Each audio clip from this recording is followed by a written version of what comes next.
So then the question arises, if Krishna is asanga, Krishna is unattached, and Krishna is yasyendriyam vimatitum nashekuhu. If Krishna's senses are unagitated by any of the beautiful women, then why is Krishna living in the midst of them?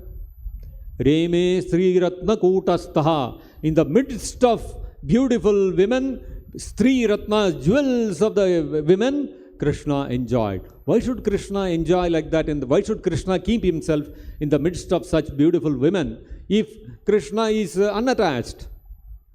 Normally, if we are detached from something, we will not remain in that midst, isn't it? If we are unattached from money, we will be renounced. We will live in a very simple way of life. Suppose somebody is wearing, full gold all over his body, and he is sitting on a gold throne and all this kind of things. What you will think? This person is so much attached to gold and money. And he says, no, I am wearing all this gold, but I am unattached. What will you say? Hey, this fellow is a hypocrite. He is telling that he is unattached. Then why is he wearing so much gold? Why is he having such a big bank balance? Natural question arises. So in the case of Krishna also, if he is unattached, why is he living in the midst of women? He should give up all of them and he should live as a sannyasi. Why is he Reme Sri Ratna Kutastaha? Krishna is living in the midst of women, not even ordinary women. Krishna has chosen Sri Ratnas, the most beautiful women, who are ornaments of the ornamented women. Krishna has chosen such people to live in the midst of.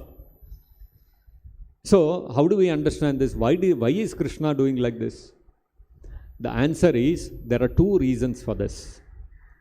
Number one is that Krishna is living in the midst of all those queens and gopis. Why? Not because Krishna is attracted by their beauty. Krishna is living in their midst because of their unadulterated, transcendental love for him and their devotional service. Because they want to serve Krishna in that Madhurya Rasa, Krishna is attracted by their sincere desire to serve him. Their service attitude is what conquers Krishna and keeps him in their midst. Otherwise, Krishna is totally unattached. Krishna is not attracted by their beauty or by their feminine guiles. These things don't matter to Krishna at all. But what Krishna sees is, they sincerely want to serve me. Their devotional service, their service attitude is attractive for him, for Krishna. This is the first reason. That is the only reason why Krishna lives in their midst, because they want to serve Krishna in that way. So Krishna accepts. The second reason Bhagavatam says, Etad Ishanam Isasya. This activity of Krishna, when Krishna remains in the midst of such beautiful women, actually displays the supremacy of the Supreme Lord. Etad Ishanam Isasya. That Isha, the supreme controller, his Ishanam, his supremacy is displayed by this.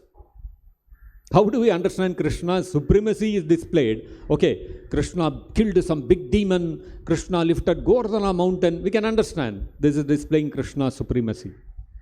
But why is Krishna living in the midst of all the gopis and all the midst of the queens of Dwaraka? Why is it that a display of Krishna's supremacy?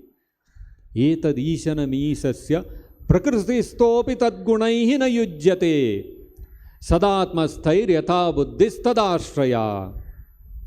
Why? Because this is a display of Krishna's supremacy. Because prakritistopi, even though he is in the midst of the prakriti, and even in the midst of the three modes of material nature, even in the midst of such beautiful personalities, na yujyate, he never comes in contact with any of the three modes of material nature. The attraction that a man feels for a woman and the woman feels for a man is arising out of the contact of the three modes of material nature. Being controlled by the influence of the three modes of material nature, the man thinks, I am a man and this is a woman, and becomes attracted to her.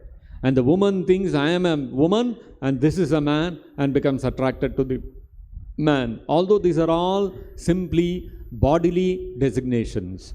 The soul is neither woman nor man. So this distinction of body between man and woman, male and female, is there in the animal society also, human society also, and in the Swargaloka also, even in the Devatas also. That is arising out of a bodily concept of life. That is arising out of the influence of the three modes of material nature.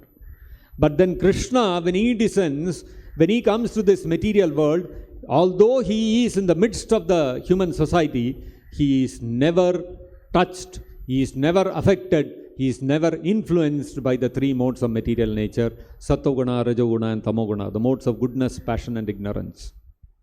So that is a certificate of the supremacy of Krishna. Although he descends to this material world, he does not come under the influence of the three modes of material nature. And this aspect of Krishna is demonstrated very visibly by his living in the midst of the queens of Dwaraka and in the midst of the gopis, and remaining completely unattached. So, etadishanamisasya prakatuyestopi, even in the midst of, even when he is immersed in this material world of trigunas, Krishna is na yujyate, Krishna is completely uninfluenced by them. So therefore, Krishna's display of living in an unattached manner amongst all the beautiful Stri Ratnas is an exhibition of his supremacy. It stands testimony to the fact that Krishna is the real, supreme, absolute truth.